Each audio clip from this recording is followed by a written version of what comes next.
Today I will be talking about Madame Barbie Nicole Clicquot, née Ponsardine, or Madame Clicquot, born in 1777 in Reims, France, to a wealthy textile manufacturer and politician.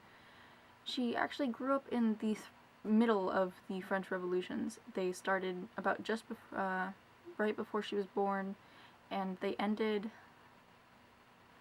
I don't know, early 1800s, I think.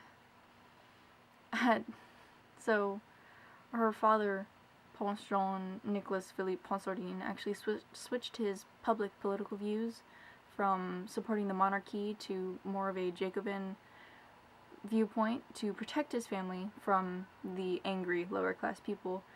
And they also actually lived in pretty much modesty because they didn't want to upset the lower class people by having more money and showing their wealth.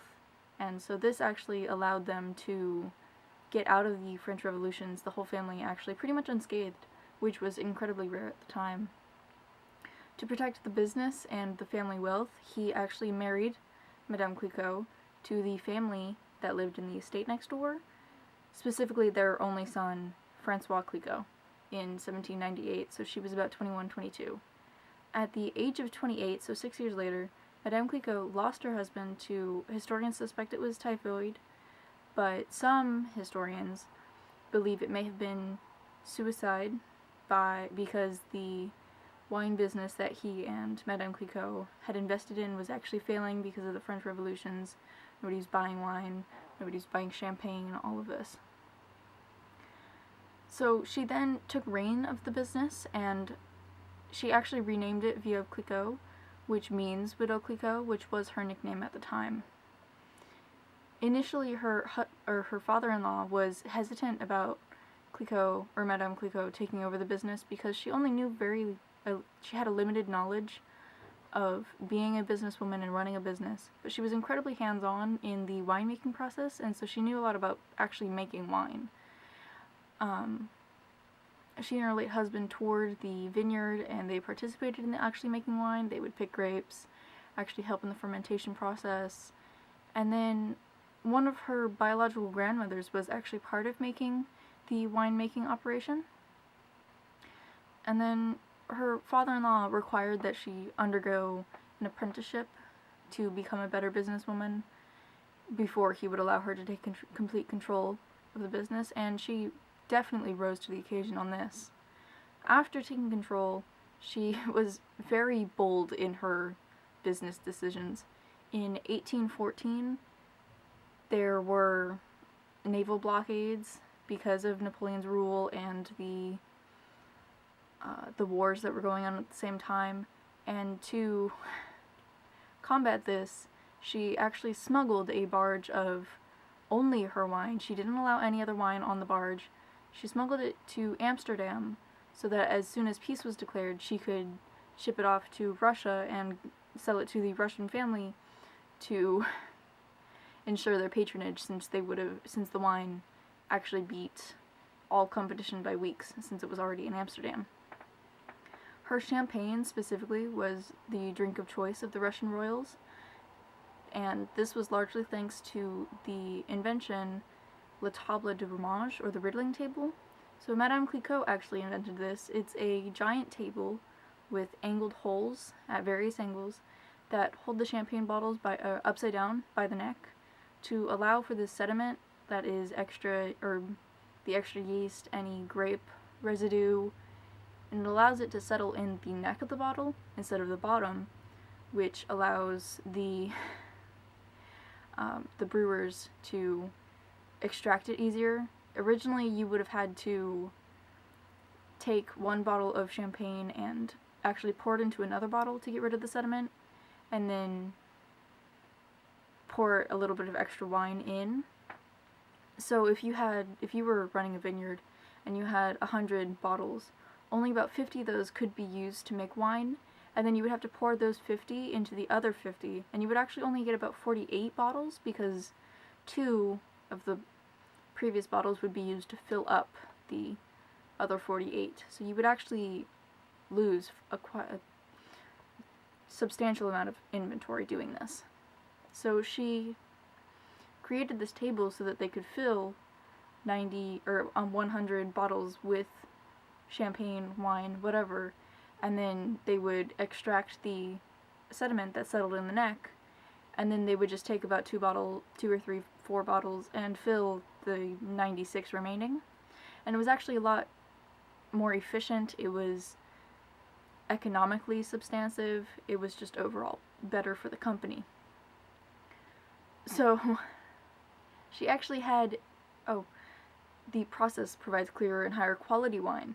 So this quality and the fact that the Russian royal family were patrons of her company actually brought a lot of prestige to the business, and it allowed people in Europe, or in Britain, in the UK, to decide that her wine was good enough for them to drink as well. She did have this motto, une seule qualité, la meilleure, or only one quality, the best, and this is according to the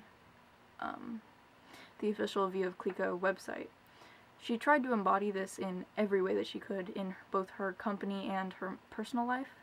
In 2010, a sunken ship was actually discovered to have had 47 bottles of Veuve Clicquot, dating between 1839 and 1841, so they're about 170 years old. And when they were retrieved and brought up to the surface, one bottle, the cork popped.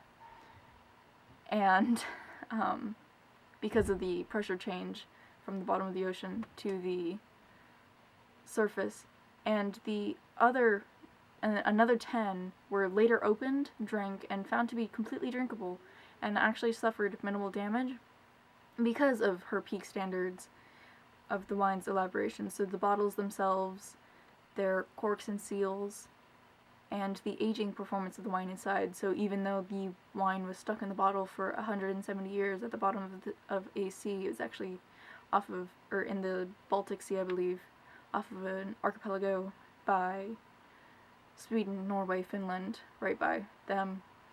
So even though they were stuck at the bottom of the sea, they continued to age like fine wine, as one would say, which is actually where the saying comes from, because, as wine ages, it gets better.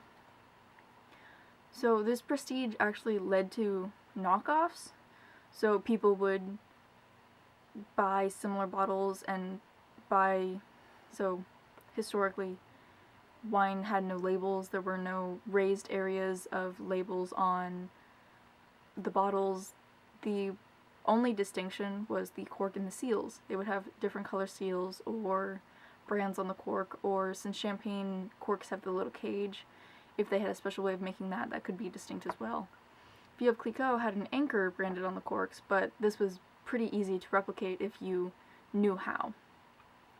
So Madame Clicquot actually created the idea of having a label on the bottle to ensure that people knew which bottles were hers, and this actually created the path for the way wine is packaged today.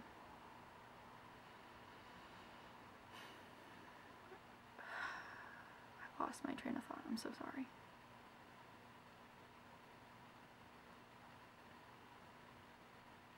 Anyway, overall, she was incredible. The company actually is still very highly rated. They're at a lot of celebrity galas, celebrity parties. I believe they've been at the Met Gala a couple of times. They have pictures of celebrities and whatever parties they've been at up on their website, Veuve Clicquot. I believe it's veuveclicquot.com. But they have photos of every party they've been to. They have a bunch of news about their wines. They actually just recently released a new wine that's dedicated to Madame Clicquot, and it's called the Great Dame, which was another one of her nicknames. And she was just one of the first modern businesswomen. She never remarried, so that she didn't have to give her potential next husband her business. She made amazing strides in the wine world. She never left France because, again, she was alone. She didn't have a husband. Her father would have been too old at the time. I believe she had brothers. They would have gone off and married, so she had no escort. So she remained in France all her life. She passed the wine company on to, I believe, her granddaughter. I don't believe she passed it to her daughter, but her legacy and the company live on to this day, and it's quite an amazing story to look into.